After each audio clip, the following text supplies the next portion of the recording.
Olá, nono ano! Hoje teremos aulas de ciências. Eu sou a professora Thaís Costa e hoje nós vamos falar sobre energia luminosa, fontes de luz, meios de propagação da luz, fenômenos ópticos e velocidade e cor da luz.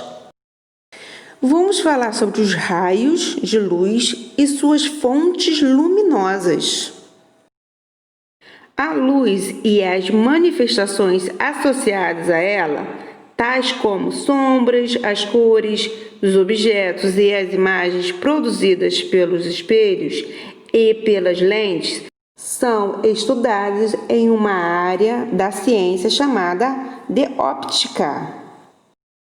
A óptica é a parte da física responsável pelo estudo dos fenômenos associados à luz. Os estudos de óptica são divididos em duas partes. A geométrica, parte da óptica que estuda a propagação da luz por meio dos raios da luz, e nós temos também a óptica física, que estuda o comportamento ondulatórias da luz. Os fenômenos estudados por essa área são emissão, composição, absorção, polarização, interferência e difração da luz. O sol, uma vela queimando e uma lâmpada acesa são exemplos de fontes luminosas. São corpos que emitem luz. As fontes luminosas são vistas quando a luz emitida por elas atingem os olhos de alguém. Na escuridão total, não é possível enxergar objetos que não emitem luz. Só podemos vê-los se forem atingidos pelos raios de luz provenientes de uma fonte luminosa, ou seja, se eles estiverem iluminados. Quando os raios de luz de uma fonte luminosa atingem um objeto, iluminando-o, alguns desses raios podem ser refletidos. Os raios de luz de uma fonte luminosa não interferem na propagação dos raios de outras fontes luminosas, ainda que o caminho de ambos se cruzem. O cientista inglês Isaac Newton verificou que a luz branca proveniente do Sol é composta por luzes de várias cores. Isso pode ser percebido quando a luz branca passa por um prisma de vidro. Nessas condições ocorre a decomposição da luz branca nas várias cores que formam o arco-íris. Quando todas essas cores atingem simultaneamente o olho humano, elas provocam a sensação visual da luz branca.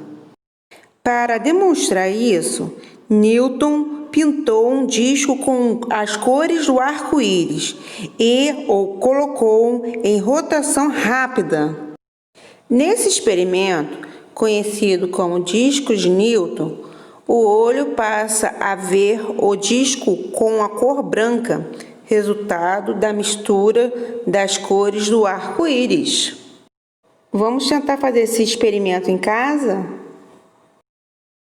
Se luzes de cores vermelha, azul e verde atingirem simultaneamente nossos olhos, isso já será suficiente para causar a sensação visual de luz branca.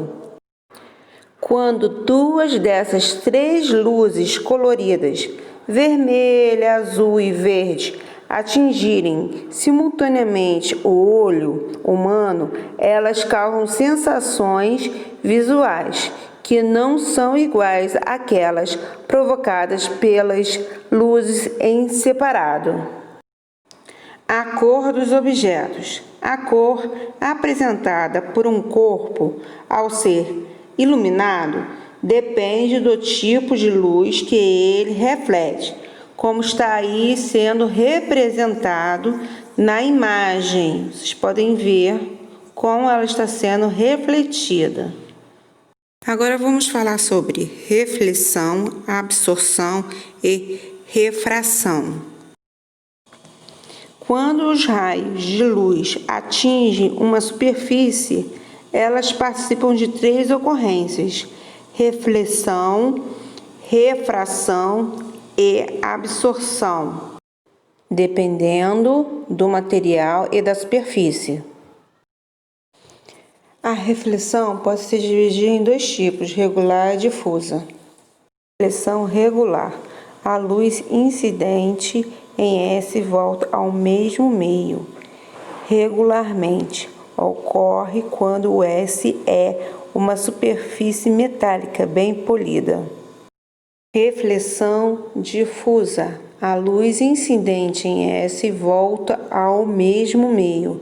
Irregularmente, ocorre quando S é uma superfície rugosa. Refração: a luz incidente atravessa e continua a se propagar no outro meio. Ocorre quando se separa dos 2 meios transparentes, exemplo, ar e água, água e vidro e etc. Esta é a figura da refração.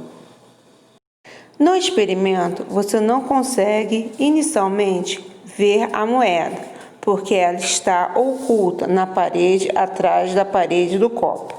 Como essa parede é opaca, os raios de luz provenientes das moedas não atravessam.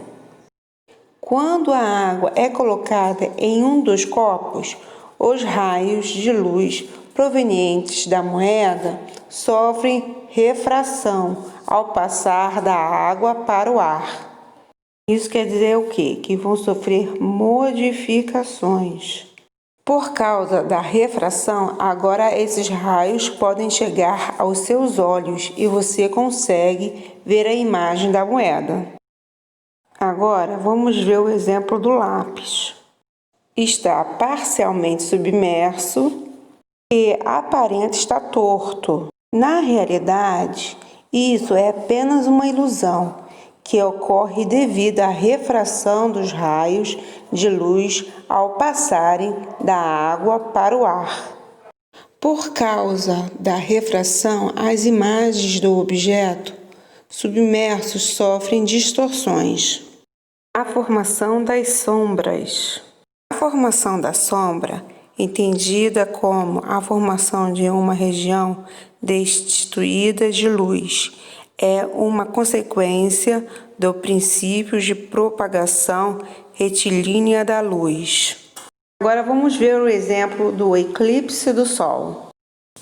O eclipse do Sol ocorre quando a Lua se interpõe entre o Sol e a Terra. Denominamos de eclipse total do Sol aquela situação na qual algumas regiões da Terra entram na sombra da Lua, regiões de sombra. As regiões que entram no cone de penumbra da Lua percebem um eclipse parcial. Por hoje é só isso. Espero que vocês tenham entendido o conteúdo. Até a próxima. Tchau, tchau.